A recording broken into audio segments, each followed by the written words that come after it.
Pravimo kolač iz air fryera, sezona šljive, tako da ćemo sad da napravimo kolač iz rerne, ove air fryer friteze zapravo. Umutili smo 2 jaja sa šoljom šećera, dodali smo šolju i po brašna, 1 prašak za pecivo, 1 vanilin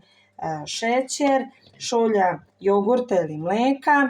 i sad smo sve lepo umutili, stavili smo malo u air fryer neki minut, samo malo da se uhvati korica i evo dodajemo šljive, možete neko drugo voće kako vi želite. To je onaj žuti kolač famozni iz rerne, samo smo malo smanjili mere i peče se na 180 stepeni 20 do 25 minuta i odozgore prah šećer i naš kolač bez uključivanja rerne je gotov.